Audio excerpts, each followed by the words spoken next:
평양에 사는 사람이라면 모두가 같은 삶을 살고 있을 거라고 생각하기 쉽습니다. 북한의 수도 평양. 체제의 얼굴이자 선택받은 도시. 하지만 잘 알려지지 않은 사실 하나가 있습니다. 평양 안에서도 보이지 않는 계급이 존재한다는 것.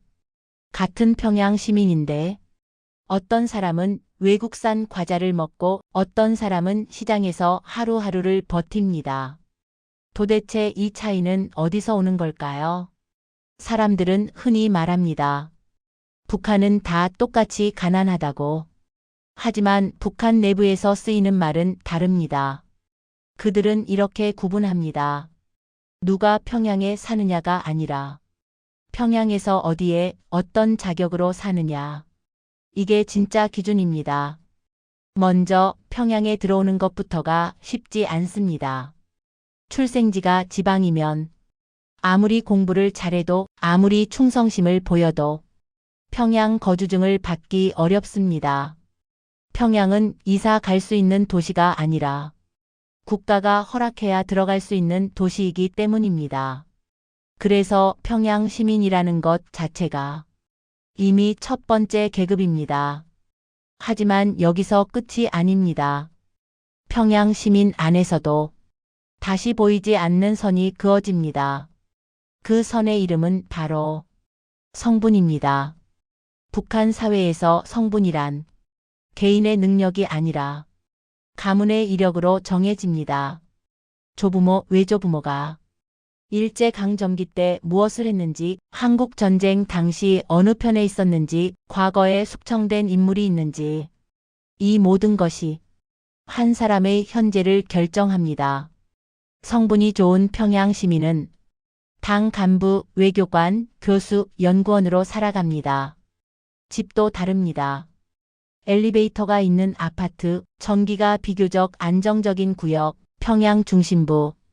반면 성분이 애매한 평양 시민은 같은 도시 안에서도 외곽으로 밀려납니다. 주소만 봐도 그 사람의 위치가 보입니다. 그리고 진짜 차이는 배급이 끊겼을 때 드러납니다. 공식적으로는 모두가 같은 월급을 받고 같은 배급을 받는 사회. 하지만 실제로는 배급이 정상적으로 나오는 집과 이미 오래전에 끊긴 집이 나뉩니다. 배급이 유지되는 집은 중요한 집입니다. 국가가 포기할 수 없는 사람들. 배급이 끊긴 집은 시장에 나가 장사를 해야 합니다. 여기서부터 같은 평양 시민의 삶이 완전히 갈라집니다. 또 하나의 기준이 있습니다.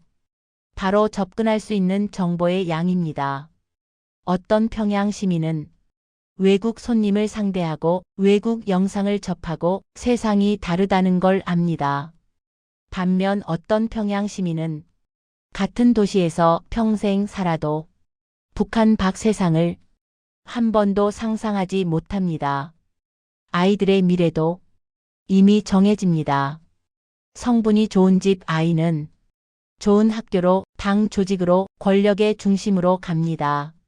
성분이 낮은 집 아이는 아무리 머리가 좋아도 결국 공장, 건설 현장으로 배치됩니다. 여기서 중요한 질문이 생깁니다. 이 모든 걸 평양 시민들은 알고 있을까? 알고 있습니다. 너무 잘 알고 있습니다. 그래서 말을 조심하고 친구를 가리고 결혼 상대도 신중히 고릅니다. 평양에서의 계급은 돈으로만 정해지지 않습니다. 출신, 가문, 배경, 충성 기록. 이 모든 것이 얽혀 만들어진 보이지 않는 서열입니다. 우리는 종종 평양에 살면 잘 사는 거 아니야? 라고 묻습니다. 하지만 진실은 이겁니다. 평양에 산다고 모두 같은 평양을 사는 건 아닙니다. 북한 사회를 이해하는 핵심은 가난이 아니라 선택받은 구조에 있습니다. 그리고 그 구조는 수도 안에서도 냉정하게 작동합니다.